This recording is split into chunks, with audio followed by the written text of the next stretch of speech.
The Adventure of the Cardboard Box. In choosing a few typical cases which illustrate the remarkable mental qualities of my friend Sherlock Holmes, I have endeavoured as far as possible to select those which presented the minimum of sensationalism while offering a fair field for his talents.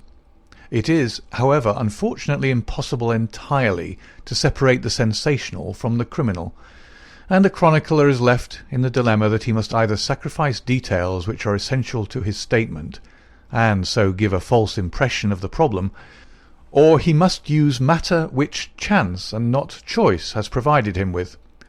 With this short preface, I shall turn to my notes of what proved to be a strange, though a peculiarly terrible chain of events. It was a blazing hot day in August. Baker Street was like an oven, and the glare of the sunlight upon the yellow brickwork of the house across the road was painful to the eye.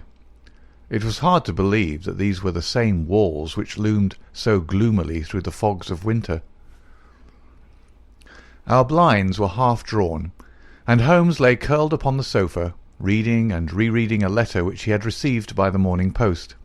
For myself, my term of service in India had trained me to stand heat better than cold, and a thermometer at 90 was no hardship. But the morning paper was uninteresting. Parliament had risen, everybody was out of town, and I yearned for the glades of the New Forest or the shingles of Southsea. A depleted bank account had caused me to postpone my holiday, and as to my companion, neither the country nor the sea presented the slightest attraction to him. He loved to lie in the very centre of 5 millions of people, with his filaments stretching out and running through them, responsive to every little rumour or suspicion of unsolved crime. Appreciation of nature found no place among his many gifts, and his only change was when he turned his mind from the evildoer of the town to track down his brother of the country. Finding that Holmes was too absorbed for conversation, I had tossed aside the barren paper, and leaning back in my chair, I fell into a brown study. Suddenly, my companion's voice broke in upon my thoughts.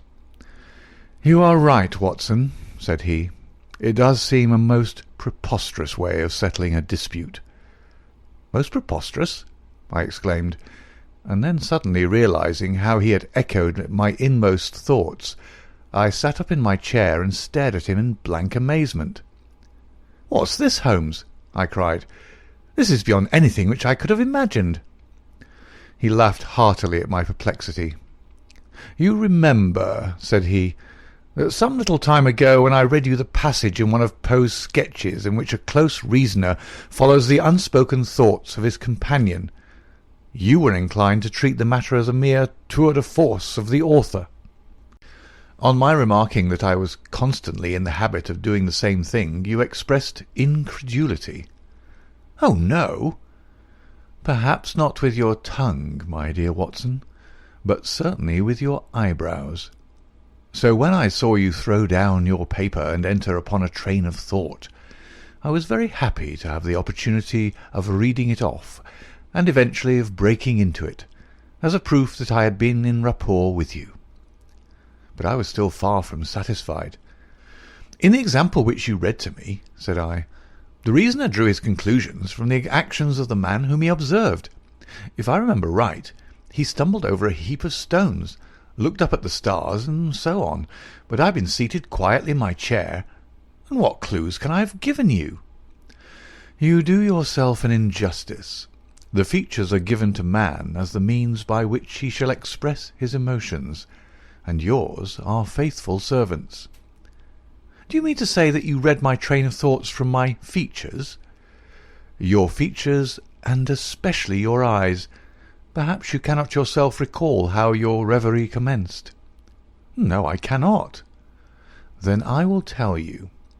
After throwing down your paper, which was the action which drew my attention to you, you sat for half a minute with a vacant expression. Then your eyes fixed themselves upon your newly framed picture of General Gordon, and I saw by the alteration in your face that a train of thought had been started. But it did not lead very far. Your eyes flashed across to the unframed portrait of Henry Ward Beecher, which stands upon the top of your books. Then you glanced up at the wall, and of course your meaning was obvious. You were thinking that if the portrait was framed, it would just cover that bare space and correspond with Gordon's picture there. "You followed me wonderfully," I exclaimed. So far I could hardly have gone astray, but now your thoughts went back to Beecher, and you looked hard across as if you were studying the character in his features. Then your eyes ceased to pucker, but you continued to look across, and your face was thoughtful. You were recalling the incidents of Beecher's career. I was well aware that you could not do this without thinking of the mission which he undertook on behalf of the North at the time of the Civil War, for I remember your expressing your passionate indignation at the way in which he was received by the more turbulent of our people. You felt so strongly about it that I knew you could not think of Beecher without thinking of that also. When a moment later I saw your eyes wander away from the picture, I suspected that your mind had now turned to the Civil War, and when I observed that your lips set, your eyes sparkled and your hands clenched, I was positive that you were indeed thinking of the gallantry which was shown by both sides in that desperate struggle. But then again your face grew sadder. You shook your head. You were dwelling upon the sadness and horror and useless waste of life. Your hand stole towards your own old wound, and a smile quivered on your lips, which showed me that the ridiculous side of this method of settling international questions had forced itself upon your mind.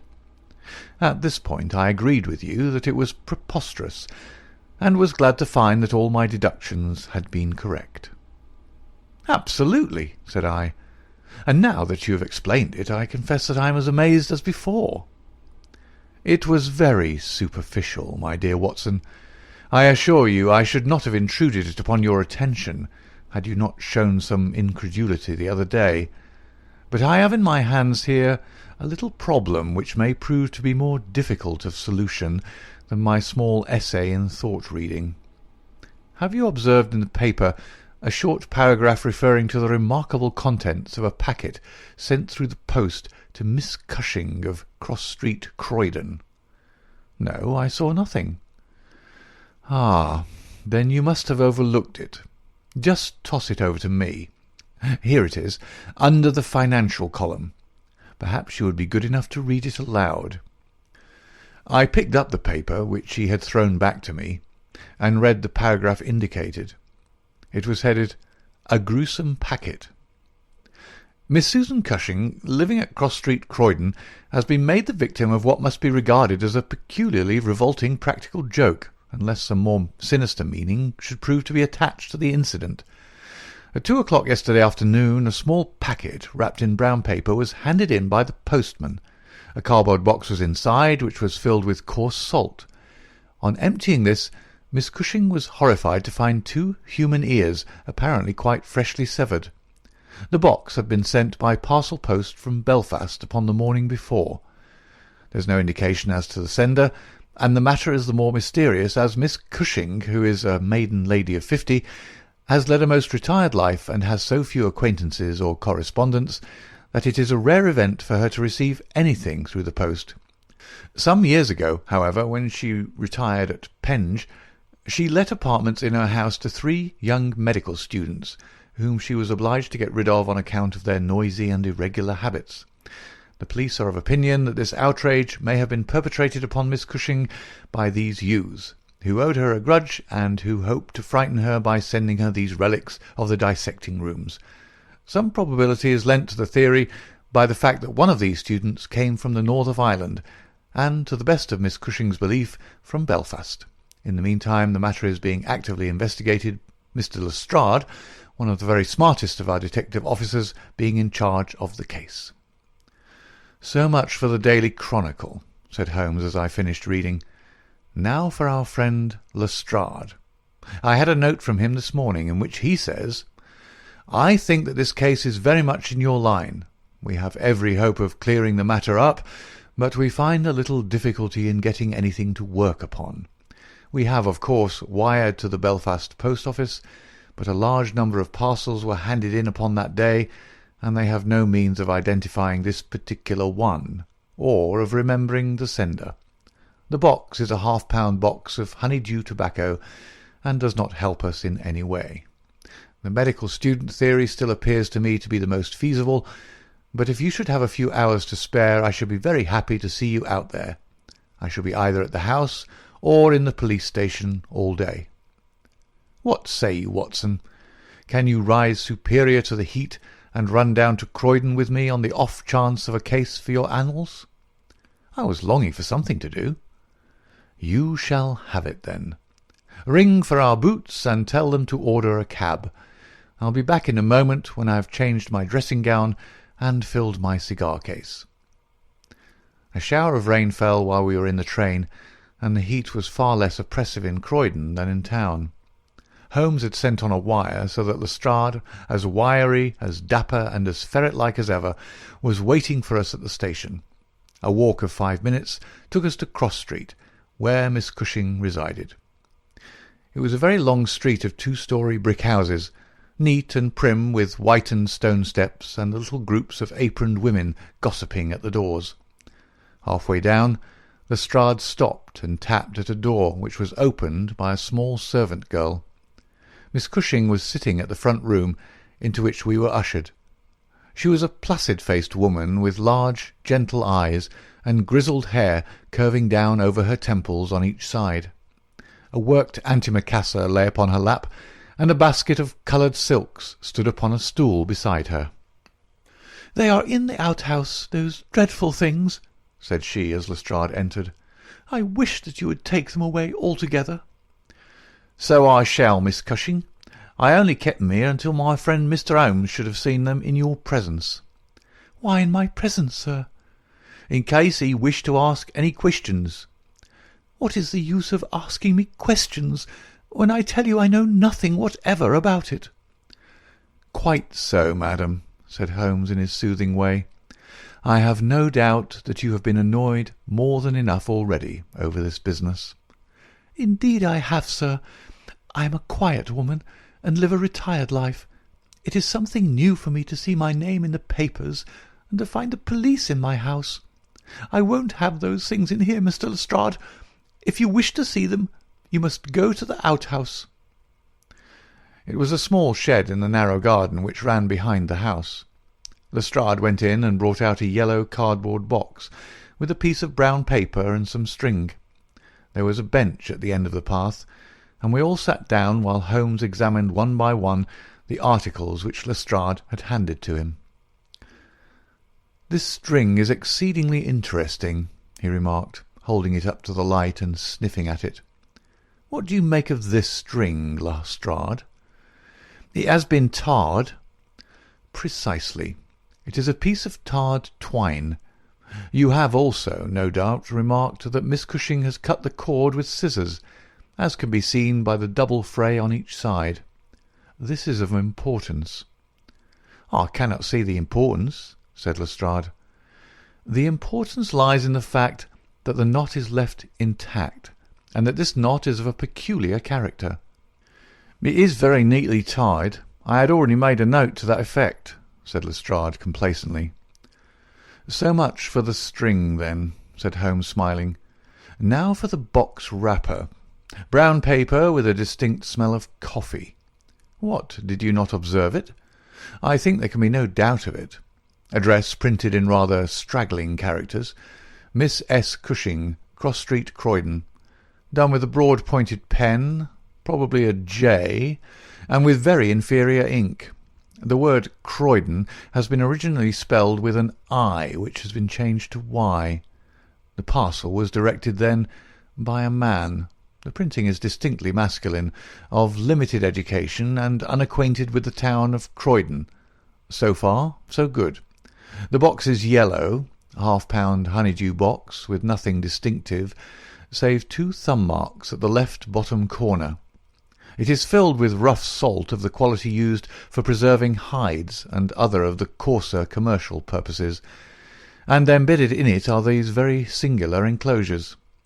He took out the 2 ears as he spoke, and laying a board across his knee, he examined them minutely, while Lestrade and I, bending forward on each side of him, glanced alternately at these dreadful relics, and at the thoughtful, eager face of our companion. Finally, he returned them to the box once more, and sat for a while in deep meditation. "You have observed, of course," said he at last, "that the ears are not a pair." "Yes, I've noticed that. But if this were the practical joke of some students from the dissecting rooms, it would be as easy for them to send two odd ears as a pair." "Precisely. But this is not a practical joke." "You're sure of it?" "The presumption is strongly against it. Bodies in the dissecting rooms are injected with preservative fluid. These ears bear no signs of this. They are fresh too. They've been cut off with a blunt instrument, which would hardly happen if a student had done it. Again, carbolic or rectified spirits would be the preservatives which would suggest themselves to the medical mind, certainly not rough salt. I repeat that there is no practical joke here, but that we are investigating a serious crime." A vague thrill ran through me as I listened to my companion's words, and saw the stern gravity which had hardened his features. This brutal preliminary seemed to shadow forth some strange and inexplicable horror in the background. Lestrade, however, shook his head like a man who is only half convinced. "There are objections to the joke theory, no doubt," said he, "but there are much stronger reasons against the other. We know that this woman has led a most quiet and respectable life at Penge, and here for the last 20 years. She's hardly been away from her home for a day during that time. Why on earth, then, should any criminal send her the proofs of his guilt, especially as, unless she is a most consummate actress, she understands quite as little of the matter as we do?" "That is the problem which we have to solve," Holmes answered, "and for my part I shall set about it by presuming that my reasoning is correct, and that a double murder has been committed. One of these ears is a woman's, small, finely formed, and pierced for an earring. The other is a man's, sunburned, discoloured, and also pierced for an earring. These two people are presumably dead, or we should have heard their story before now. Today is Friday. The packet was posted on Thursday morning. The tragedy, then, occurred on Wednesday or Tuesday, or earlier. If the two people were murdered, who but their murderer would have sent this sign of his work to Miss Cushing? We may take it that the sender of the packet is the man whom we want. But he must have some strong reason for sending Miss Cushing this packet. What reason, then? It must have been to tell her that the deed was done, or to pain her, perhaps. But in that case she knows who it is. Does she know? I doubt it. If she knew, why, she should call the police in. She might have buried the ears, and no one would have been the wiser. That is what she would have done if she had wished to shield the criminal. But if she does not wish to shield him, she would give his name. There is a tangle here which needs straightening out. He had been talking in a high, quick voice, staring blankly up over the garden fence, but now he sprang briskly to his feet and walked towards the house. "I have a few questions to ask Miss Cushing," said he. "In that case I may leave you here," said Lestrade, "for I have another small business on hand. I think that I have nothing further to learn from Miss Cushing. You'll find me at the police station." "We shall look in on our way to the train," answered Holmes. A moment later he and I were back in the front room, where the impassive lady was still quietly working away at her antimacassar. She put it down on her lap as we entered, and looked at us with her frank, searching blue eyes. "I am convinced, sir," she said, "that this matter is a mistake, and that the parcel was never meant for me at all. I have said this several times to the gentleman from Scotland Yard, but he simply laughs at me. I have not an enemy in the world, as far as I know, so why should anyone play me such a trick?" "I am coming to be of the same opinion, Miss Cushing," said Holmes, taking a seat beside her. "I think that it is more than probable." He paused, and I was surprised, on glancing round, to see that he was staring with singular intentness at the lady's profile. Surprise and satisfaction were both for an instant to be read upon his eager face, though when she glanced round to find out the cause of his silence, he had become as demure as ever. I stared hard myself at her flat grizzled hair, her trim cap, her little gilt earrings, her placid features, but I could see nothing which would account for my companion's evident excitement. There were one or two questions. "Oh, I'm weary of questions," cried Miss Cushing impatiently. "You have 2 sisters, I believe." "How could you know that?" "I observed the very instant that I entered the room that you have a portrait group of 3 ladies upon the mantelpiece, one of whom is undoubtedly yourself, while the others are so exceedingly like you that there could be no doubt of the relationship." "Yes, you are quite right. Those are my sisters Sarah and Mary." "And here at my elbow is another portrait, taken at Liverpool, of your younger sister in the company of a man who appears to be a steward by his uniform. I observed that she was unmarried at the time." "You are very quick at observing." "That is my trade." "Well, you are quite right, but she was married to Mr. Browner a few days afterwards. He was on the South American line when that was taken, but he was so fond of her that he couldn't abide to leave her for so long, and he got into the Liverpool and London boats." "Ah, the Conqueror, perhaps?" "No, the May Day, when last I heard. Jim came down here to see me once. That was before he broke the pledge. But afterwards he would always take drink when he was ashore, and a little drink would send him stark staring mad. Ah, it was a bad day that ever he took a glass in his hand again. First he dropped me, then he quarrelled with Sarah, and now that Mary has stopped writing, we don't know how things are going with them." It was evident that Miss Cushing had come upon a subject on which she felt very deeply. Like most people who lead a lonely life, she was shy at first, but ended by becoming extremely communicative. She told us many details about her brother-in-law the steward, and then wandering off on the subject of her former lodgers, the medical students, she gave us a long account of their delinquencies, with their names and those of their hospitals. Holmes listened attentively to everything, throwing in a question from time to time. "About your second sister Sarah," said he, "I wonder, since you are both maiden ladies, that you do not keep house together." "Ah, you don't know Sarah's temper, or you'd wonder no more. I tried it when I came to Croydon, and we kept on until about 2 months ago, when we had to part. I don't want to say a word against my own sister, but she was always meddlesome and hard to please, was Sarah." "You say that she quarrelled with your Liverpool relations?" "Yes, and they were the best friends at one time.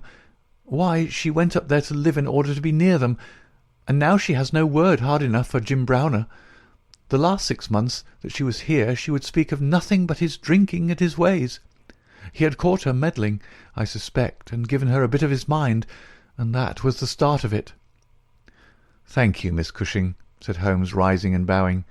"Your sister Sarah lives, I think you said, at New Street, Wallington. Good-bye, and I am very sorry that you should have been troubled over a case with which, as you say, you have nothing whatever to do." There was a cab passing as we came out, and Holmes hailed it. "How far to Wallington?" he asked. "Only about a mile, sir." "Very good. Jump in, Watson. We must strike while the iron is hot. Simple as the case is, there have been 1 or 2 very instructive details in connection with it. Just pull up at a telegraph office as you pass, cabby." Holmes sent off a short wire, and for the rest of the drive lay back in the cab, with his hat tilted over his nose to keep the sun from his face. Our drive pulled up at a house which was not unlike the one which we had just quitted. My companion ordered him to wait, and had his hand upon the knocker when the door opened, and a grave young gentleman in black, with a very shiny hat, appeared on the step. "Is Miss Cushing at home?" asked Holmes. "Miss Sarah Cushing is extremely ill," said he. "She has been suffering since yesterday from brain symptoms of great severity. As her medical adviser, I cannot possibly take the responsibility of allowing anyone to see her. I should recommend you to call again in 10 days. He drew on his gloves, closed the door, and marched off down the street. "Well, if we can't, we can't," said Holmes cheerfully. "Perhaps she could not, or would not have told you much." "I did not wish her to tell me anything. I only wanted to look at her. However, I think that I have got all that I want. Drive us to some decent hotel, cabby, where we may have some lunch, and afterwards we shall drop down upon friend Lestrade at the police station." We had a pleasant little meal together, during which Holmes would talk about nothing but violins, narrating with great exultation how he had purchased his own Stradivarius, which was worth at least 500 guineas, at a Jew broker's in Tottenham Court Road for 55 shillings. This led him to Paganini, and we sat for an hour over a bottle of claret, while he told me anecdote after anecdote of that extraordinary man. The afternoon was far advanced, and the hot glare had softened into mellow glow before we found ourselves at the police station. Lestrade was waiting for us at the door. "A telegram for you, Mr. Holmes," said he. "Ha! It is the answer." He tore it open, glanced his eyes over it, and crumpled it into his pocket. "That's all right," said he. "Have you found out anything?" "I have found out everything." "What?" Lestrade stared at him in amazement. "You're joking." "I was never more serious in my life. A shocking crime has been committed, and I think I have now laid bare every detail of it." "And the criminal?" Holmes scribbled a few words upon the back of one of his visiting cards and threw it over to Lestrade. "That is the name," he said. "You cannot effect an arrest until tomorrow night at the earliest. I should prefer that you do not mention my name at all in connection with the case, as I choose to be only associated with those crimes which present some difficulty in their solution. Come on, Watson."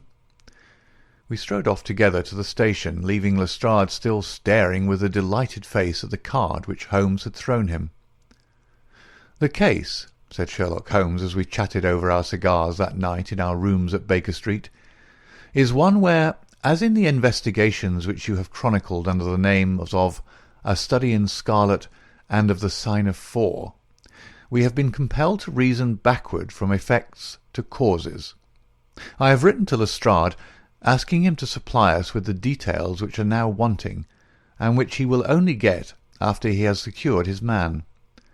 That he may be safely trusted to do, for although he is absolutely devoid of reason, he is as tenacious as a bulldog when he once understands what he has to do, and indeed it is just this tenacity which has brought him to the top at Scotland Yard." "Your case is not complete, then?" I asked. "It is fairly complete in essentials. We know who the author of the revolting business is, although one of the victims still escapes us. Of course, you have formed your own conclusions." "I presume that this Jim Browner, the steward of a Liverpool boat, is the man whom you suspect." "Oh, it is more than a suspicion." "And yet I cannot see anything save very vague indications." "On the contrary. To my mind nothing could be more clear. Let me run over the principal steps. We approached the case, you remember, with an absolutely blank mind, which is always an advantage. We had formed no theories. We were simply there to observe and to draw inferences from our observations. What did we see first? A very placid and respectable lady who seemed quite innocent of any secret, and a portrait which showed me that she had 2 younger sisters. It instantly flashed across my mind that the box might have been meant for one of these. I set the idea aside as one which could be disproved or confirmed at our leisure. Then we went to the garden, as you remember, and we saw the very singular contents of the little yellow box.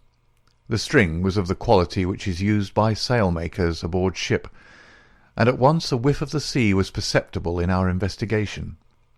When I observed that the knot was one which is popular with sailors, that the parcel had been posted at a port, and that the male ear was pierced for an earring, which is so much more common among sailors than landsmen, I was quite certain that all the actors in the tragedy were to be found among our seafaring classes. When I came to examine the address of the packet, I observed that it was to Miss S. Cushing, Now the oldest sister would of course be Miss Cushing, and although her initial was S, it might belong to one of the others as well.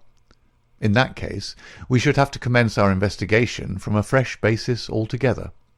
I therefore went into the house with the intention of clearing up this point. I was about to assure Miss Cushing that I was convinced that a mistake had been made, when you may remember that I came suddenly to a stop. The fact was that I had just seen something which filled me with surprise, and at the same time narrowed the field of our inquiry immensely. As a medical man, you are aware, Watson, that there is no part of the body which varies so much as the human ear. Each ear is as a rule quite distinctive and differs from all other ones. In last year's Anthropological Journal you will find 2 short monographs from my pen upon the subject, and had carefully noted their anatomical peculiarities. Imagine my surprise, then, when on looking at Miss Cushing I perceived that her ear corresponded exactly with the female ear which I had just inspected. The matter was entirely beyond coincidence. There was the same shortening of the pinna, the same broad curve of the upper lobe, the same convolution of the inner cartilage. In all essentials, it was the same ear. In the first place, her sister's name was Sarah, and her address had until recently been the same, so that it was quite obvious how the mistake had occurred and for whom the packet was meant. Then we heard of this steward, married to the third sister, and learned that he had at one time been so intimate with Miss Sarah that she had actually gone up to Liverpool to be near the Browners, but a quarrel had afterwards divided them. This quarrel had put a stop to all communications for some months, so that if Browner had occasion to address a packet to Miss Sarah, he would undoubtedly have done so to her old address. And now the matter had begun to straighten itself out wonderfully. We had learned of the existence of this steward, an impulsive man of strong passions. You remember that he threw up what must have been a very superior berth in order to be nearer to his wife. Subject, too, to occasional fits of hard drinking. We had reason to believe that his wife had been murdered, and that a man, presumably a seafaring man, had been murdered at the same time. Jealousy, of course, at once suggests itself as the motive for the crime. And why should these proofs of the deed be sent to Miss Sarah Cushing? Probably because during her residence in Liverpool she had some hand in bringing about the events which led to the tragedy.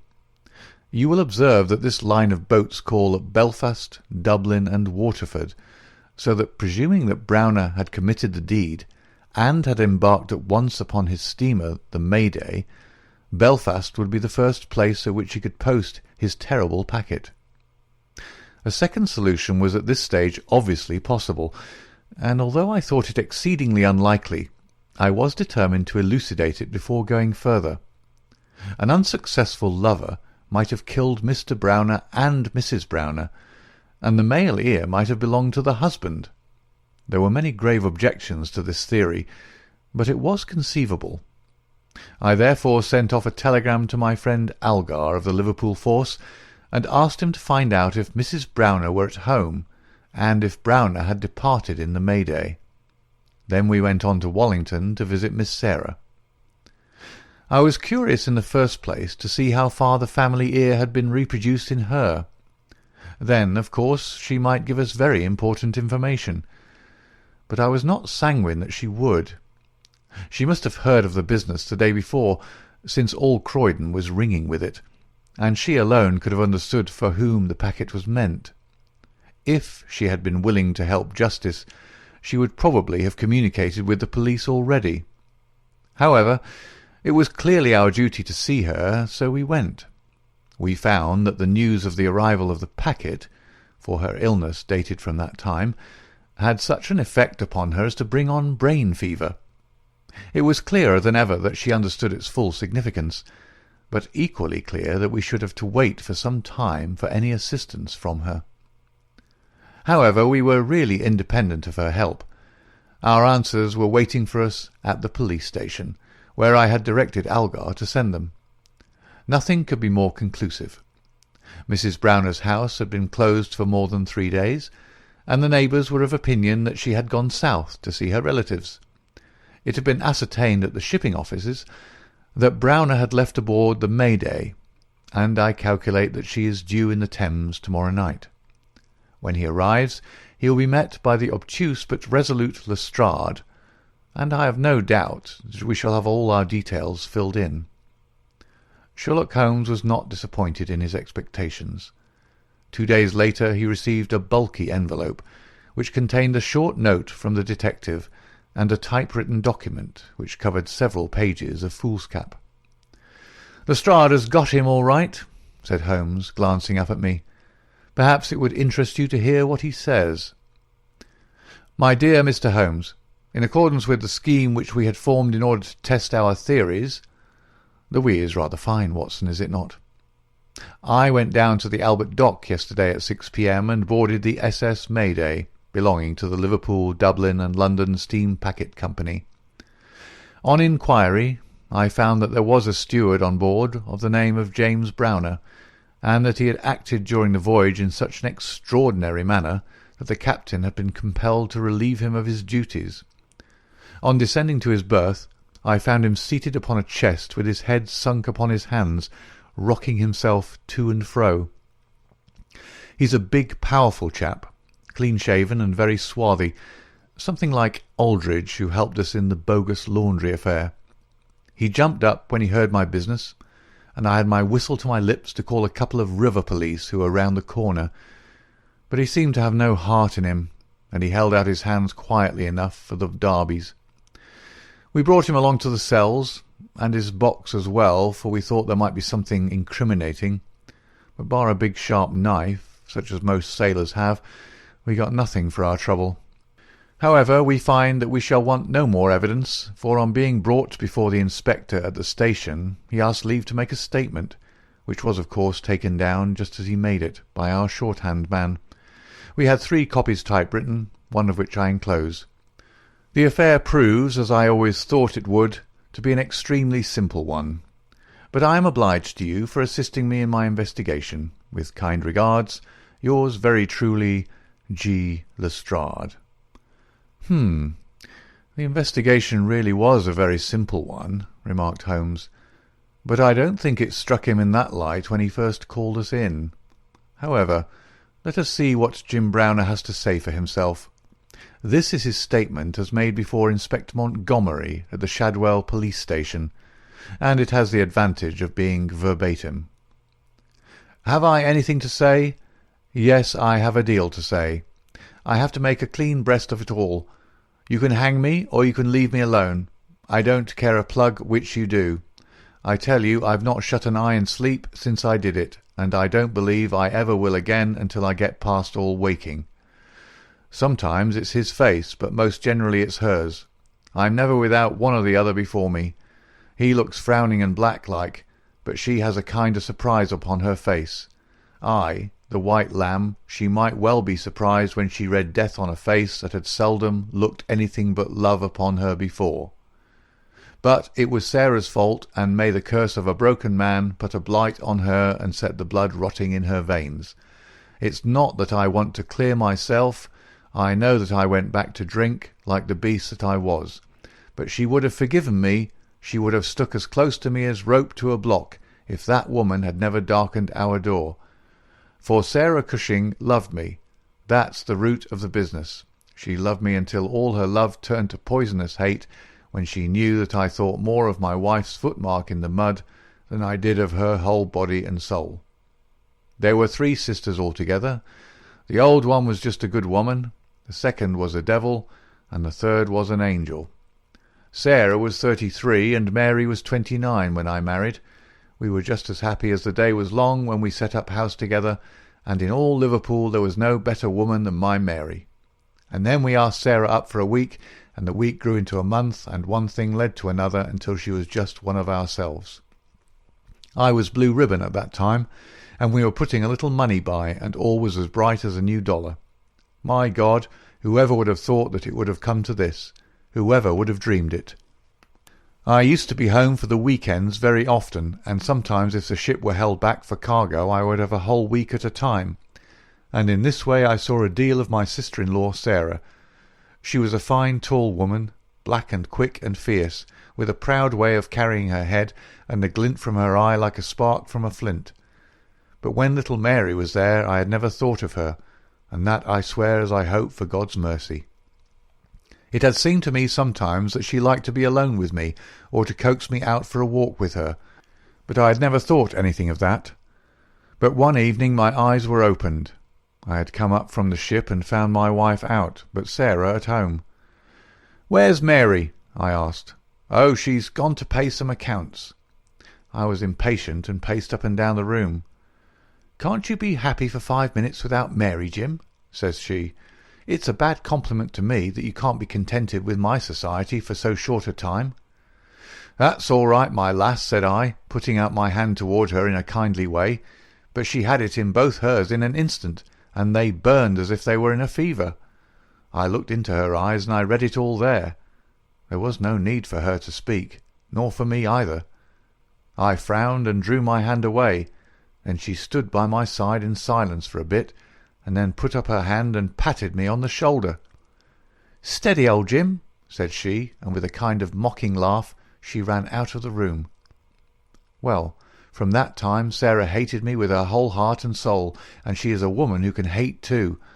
I was a fool to let her go on biding with us, a besotted fool, but I never said a word to Mary, for I knew it would grieve her. Things went on much as before, but after a time I began to find that there was a bit of a change in Mary herself. She had always been so trusting and so innocent, but now she became queer and suspicious, wanting to know where I'd been, and what I'd been doing, and whom my letters were from, and what I had in my pockets, and 1,000 such follies. Day by day she grew queerer and more irritable, and we had ceaseless rows about nothing. I was fairly puzzled by it all.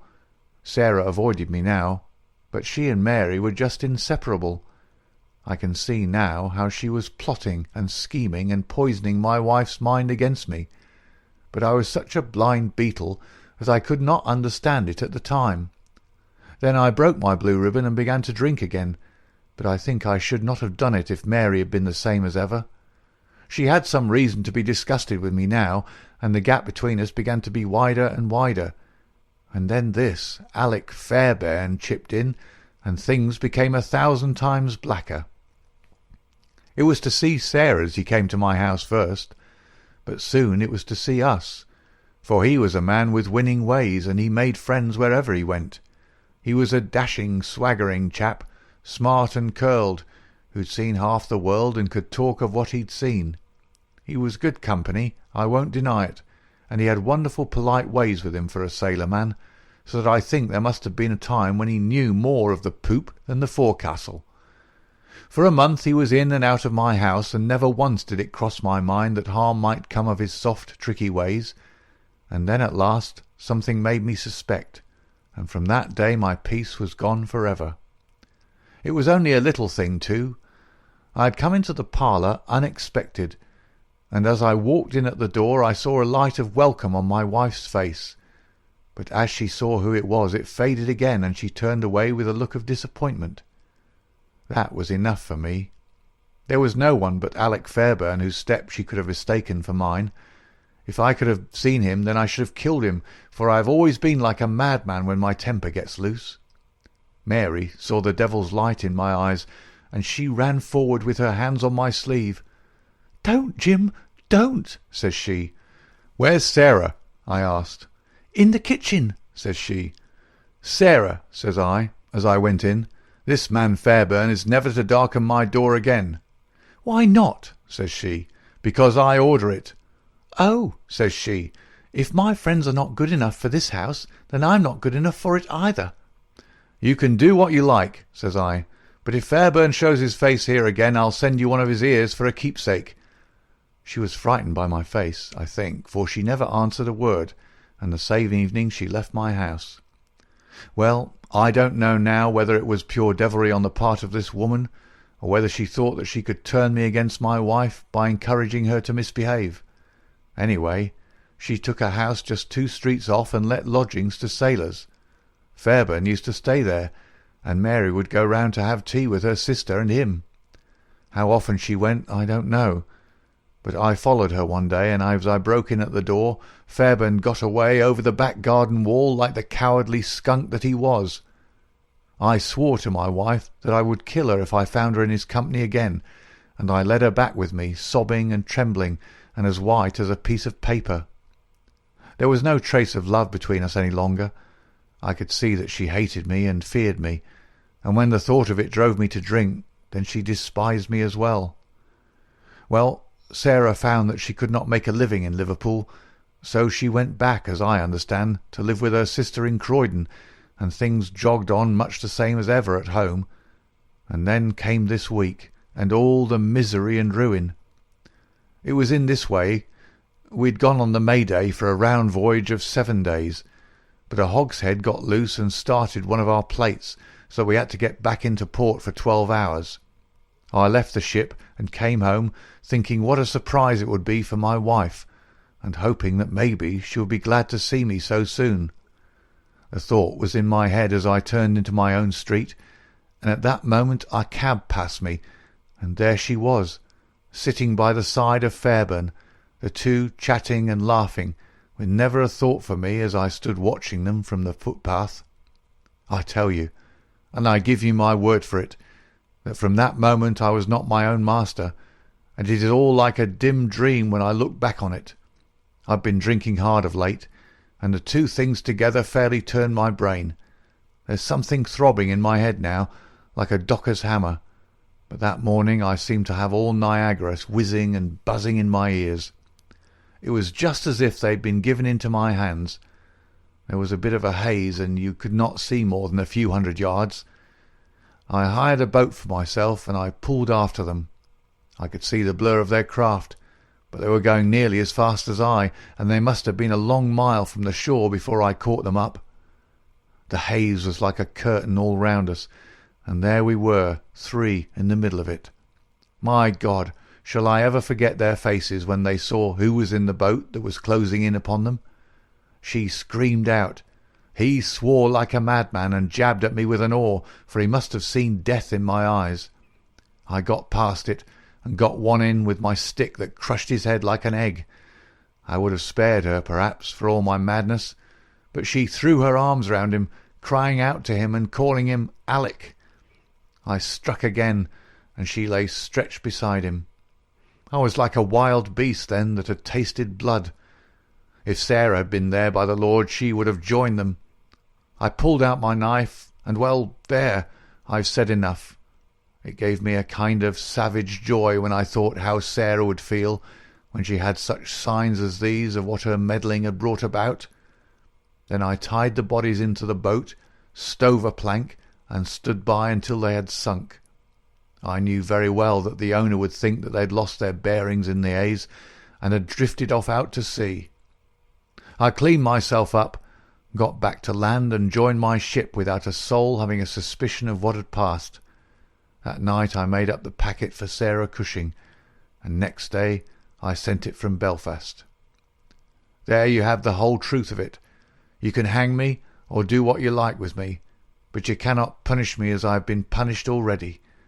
I cannot shut my eyes, but I see those two faces staring at me as they stared when my boat broke through the haze. I killed them quick, but they're killing me slow, and if I have another night of it, I shall be either mad or dead before morning. You won't put me alone into a cell, sir.